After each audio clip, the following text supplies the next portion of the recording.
Published in 1927, In Another Country is an Ernest Hemingway short story that focuses on the aftermath of World War I, even before PTSD was recognized. In his realist style, he portrays the suffering of veterans, but their strong will to survive and carry on with their life. I hope you will enjoy this short story. If you'd like to read along, you can peruse the full text of the short story on Project Gutenberg. Link is in the description below.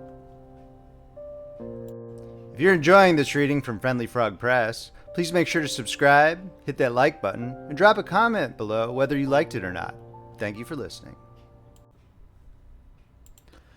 In Another Country by Ernest Hemingway, narrated by Beauheart.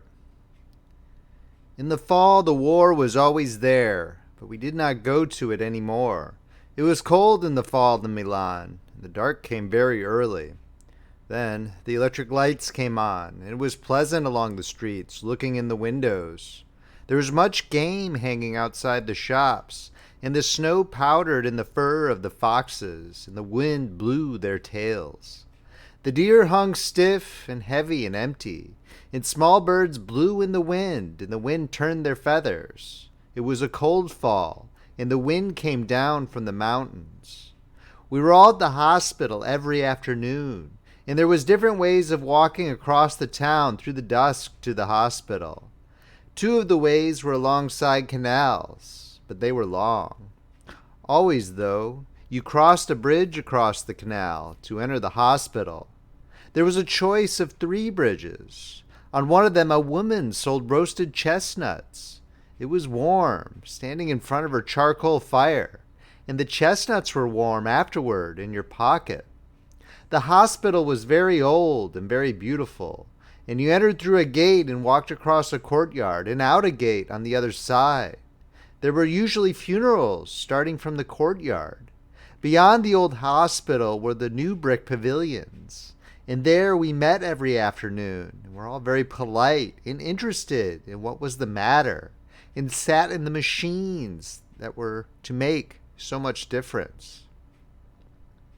The doctor came up to the machine where I was sitting and said, "What did you like best to do before the war? Did you practice a sport?"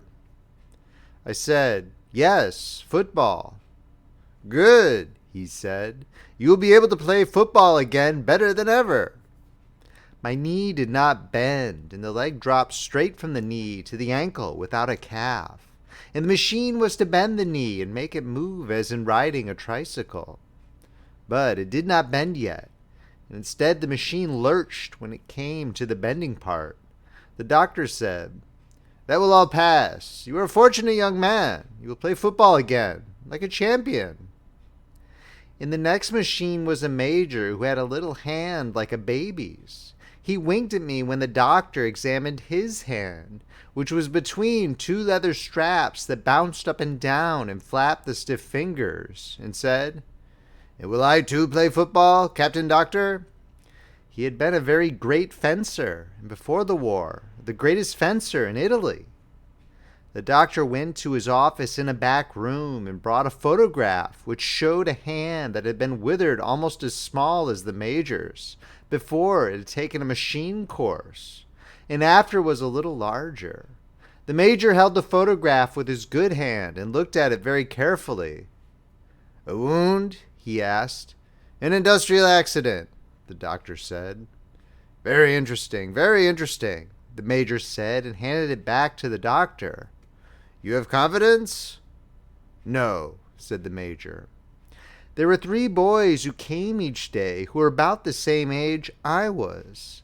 They were all 3 from Milan, and one of them was to be a lawyer, and one was to be a painter, and one had intended to be a soldier.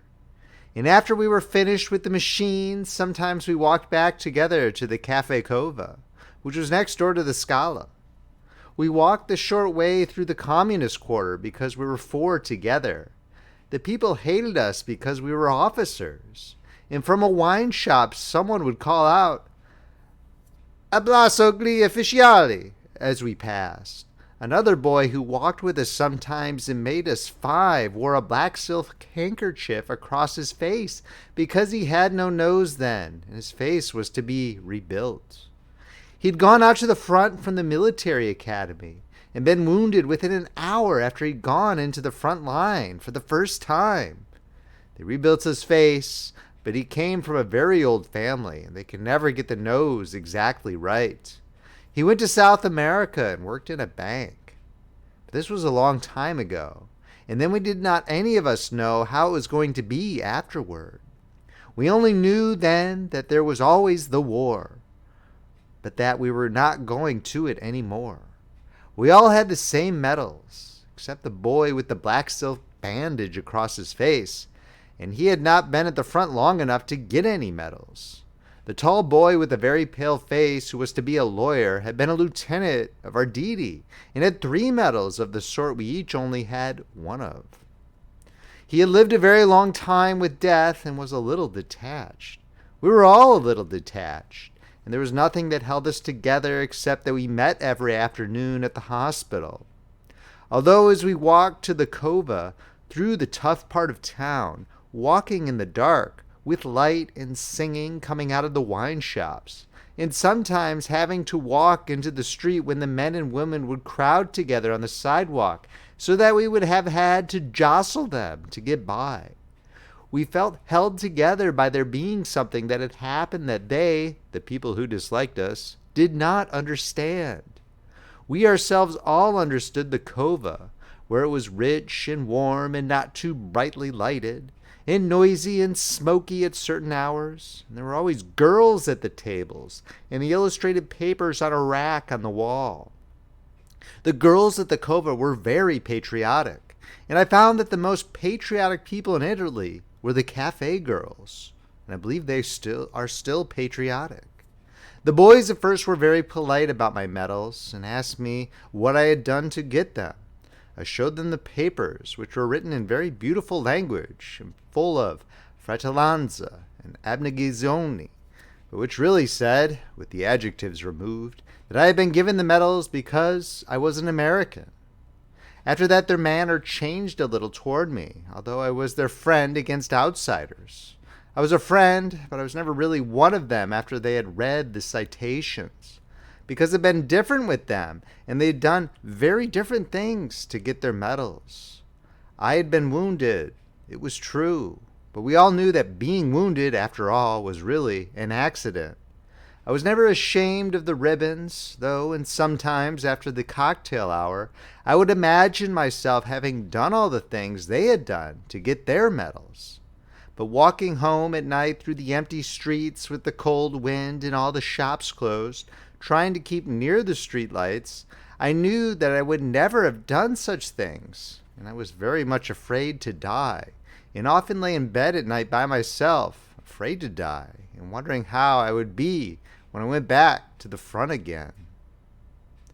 The 3 with the medals were like hunting hawks, and I was not a hawk, although I might seem a hawk to those who had never hunted. They, the 3, knew better, and so we drifted apart. But I stayed good friends with the boy who had been wounded his first day at the front, because he would never know now how he would have turned out. So he could never be accepted either. And I liked him because I thought perhaps he would not have turned out to be a hawk either. The major, who had been the great fencer, did not believe in bravery, and spent much time while we sat in the machines correcting my grammar. He had complimented me on how I spoke Italian, and we talked together very easily. One day I had said that Italian seemed such an easy language to me that I could not take a great interest in it. Everything was so easy to say. "Ah, yes," the major said. "Why then do you not take up the use of grammar?" So we took up the use of grammar, and soon Italian was such a difficult language that I was afraid to talk to him until I had the grammar straight in my mind. The major came very regularly to the hospital. I do not think he ever missed a day, although I'm sure he did not believe in the machines. There was a time when none of us believed in the machines, and one day the major said it was all nonsense. The machines were new then, and it was we who were to prove them. It was an idiotic idea, he said, a theory like another. I had not learned my grammar, and he said I was a stupid, impossible disgrace. He was a fool to have bothered with me. He was a small man, and he sat straight up in his chair with his right hand thrust into the machine and looked straight ahead at the wall while the straps thumped up and down with his fingers in them. "What will you do when the war is over? If it is over," he asked me. "Speak grammatically." "I will go to the States." "Are you married?" "No, but I hope to be." "The more of a fool you are," he said. He seemed very angry. "A man must not marry." "Why, Signor Maggiore?" "Don't call me Signor Maggiore." "Why must not a man marry?" "He cannot marry. He cannot marry," he said angrily. "If he is to lose everything, he should not place himself in a position to lose that. He should not place himself in a position to lose. He should find things he cannot lose." He spoke very angrily and bitterly, and looked straight ahead while he talked. "But why should he necessarily lose it?" "He'll lose it," the major said.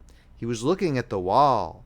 Then he looked down at the machine and jerked his little hand out from between the straps and slapped it hard against his thigh. "He'll lose it," he almost shouted. "Don't argue with me." Then he called to the attendant who ran the machines. "Come and turn this damn thing off." He went back into the other room for the light treatment and the massage. Then I heard him ask the doctor if he might use his telephone, and he shut the door.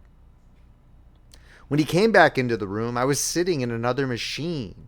He was wearing his cape and had his cap on, and he came directly toward my machine and put his arm on my shoulder. "I'm so sorry," he said, and patted me on the shoulder with his good hand. "I would not be rude. My wife has just died. You must forgive me." "Oh," I said, feeling sick for him. "I'm so sorry."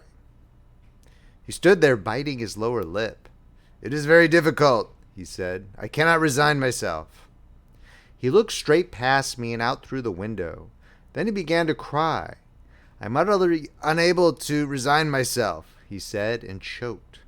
And then crying, his head up, looking at nothing, carrying himself straight and soldierly, with tears on both his cheeks and biting his lips, he walked past the machines and out the door. The doctor told me that the major's wife, who was very young, and whom he had not married until he was definitely invalided out of the war, had died of pneumonia. She had been sick only a few days. No one expected her to die. The major did not come to the hospital for 3 days. Then he came at the usual hour, wearing a black band on the sleeve of his uniform. When he came back, there were large framed photographs around the wall of all sorts of wounds before and after they had been cured by the machines. In front of the machine the major used were 3 photographs of hands like his that were completely restored. I do not know where the doctor got them. I always understood we were the first to use the machines. The photographs did not make much difference to the major because he only looked out of the window. End of story. Thank you so much for listening to this reading from Friendly Frog Press. I really hope you enjoyed it. Please make sure to subscribe, hit that like button, and drop a comment below whether you thought it was good or not. If you want to shoot your mouth off at me, you can find me on X at Beauheart. I have a Substack at Paul Beauheart where I post original work as well as commentary on some of the classics. I'll also try to post public domain content for the readings in case you want to read along. To see our entire catalog of original and classic books, please visit our website at friendlyfrogpress.com. If you'd like to reach out to me on email, paulbeauheart@gmail.com. The links are all below in the description. This is Friendly Frog Press, where the classics come alive. I'm Paul Beauheart, signing off.